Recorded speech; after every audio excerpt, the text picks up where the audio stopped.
Assalamualaikum warahmatullahi wabarakatuh. Perkenalkan, nama saya Hendrian Maulana. Saya Rendra Revanto. Kami dari kelompok 6 akan mempresentasikan untuk memenuhi tugas besar 2 dengan mata kuliah analisa berorientasi objek dengan studi kasus PT Busana. Di sini ada use case diagram dengan aktor, pelanggan, salesman, admin penjualan, gudang, kasir atau akuntansi, kolektor, supplier, manajer produksi, dan pemasaran, dan yang terakhir ada direktur.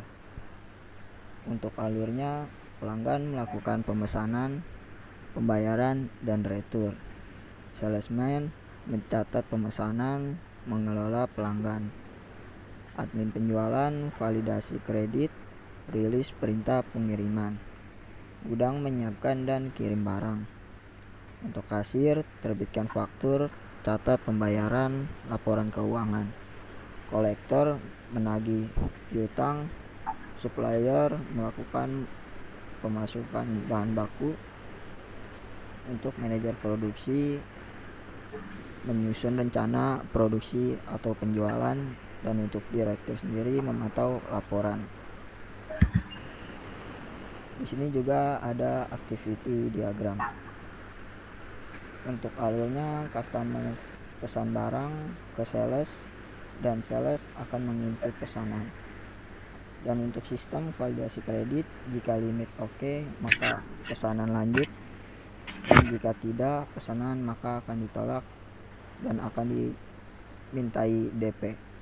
Gudang menyiapkan barang, dan untuk mengirim barang, kasir terbitkan faktur, dan untuk pelanggan bayar opsi, misalnya opsinya 10 hari diskon 10% atau 30 hari penuh.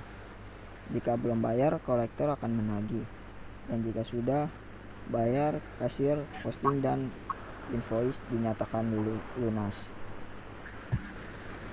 Di sini juga ada sequence diagram. Untuk alurnya, customer ke sales untuk buat pesanan, dan sales ke admin untuk input pesanan, dan admin menuju sistem kredit untuk validasi. Dan jika oke, lanjut ke gudang, dan misalnya gagal, pesanan ditolak dan akan dimintai DP. Dan di gudang sendiri akan menyiapkan barang dan kirim. Untuk sistemnya, kasir akan buat faktur untuk kirim ke customer, dan customer membayar ke kasir bank atau pembayaran. Kasir sendiri di sini akan update sistem, dan setelah update sistem akan invoice lunas. Dan di sini juga ada kelas diagram. Di sini juga ada beberapa entitas penting seperti customer, sales order, produk, invoice, payment, shipment, supplier, process order, dan employee. Di sini juga ada hubungan antar kelas. Customer membuat banyak sales order. Sales order terdiri dari banyak order line atau detail barang. Order line mengacu ke produk. Sales order menghasilkan invoice. Invoice dibayar oleh payment. Supplier memasok produk melalui purchase order.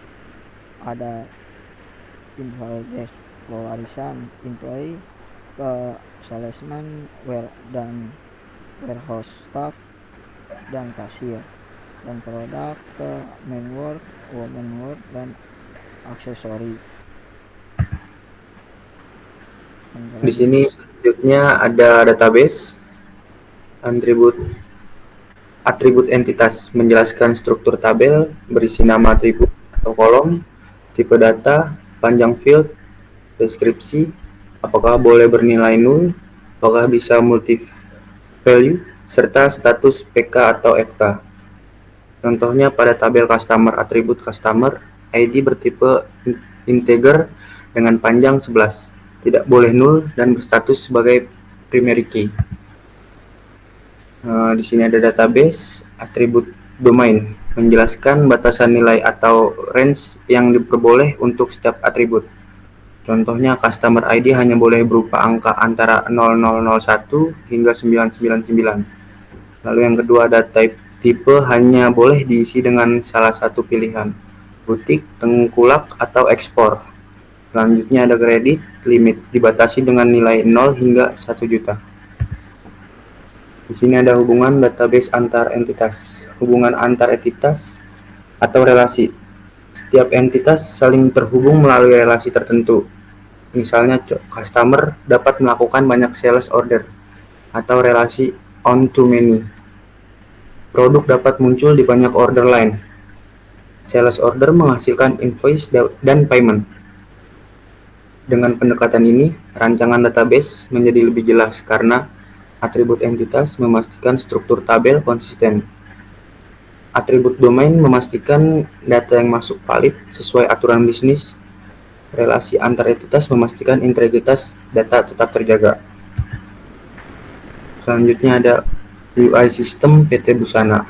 Di sini ada halaman login yang fungsinya akses masuk ke sistem PT Busana. Komponen utamanya ada logo atau nama aplikasi di bagian atas, form login dengan field username dan password, lalu ada tombol login. Alurnya user, misalnya sales, admin, kasir, login, lalu ke sistem validasi, username dan password. Jika benar, diarahkan ke dashboard. Selanjutnya ada order management. Fungsinya ini mengelola data pesanan pelanggan dan komponen utamanya yaitu navigation bar di atas dengan menu, customer, produk, order, invoice, payment. Lalu ada judul halaman yaitu order management. Lalu ada tabel pesanan berisi kolom yaitu ada order number, customer name, date, dan status. Lalu ada tombol aksi di tiap baris yaitu view, edit, dan delete. Lalu yang terakhir ada tombol add order untuk menambah pesanan baru. Selanjutnya alurnya, admin atau sales memilih menu, order, lalu melihat daftar order. Selanjutnya bisa lihat detail order, edit jika ada perubahan, atau hapus data order.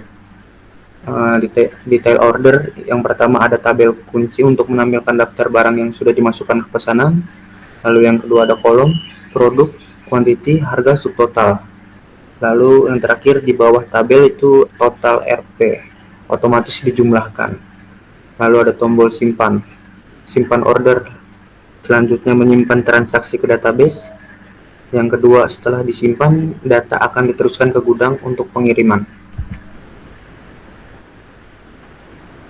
Sekian dari kelompok 6. Kurangnya mohon maaf. Assalamualaikum warahmatullahi wabarakatuh.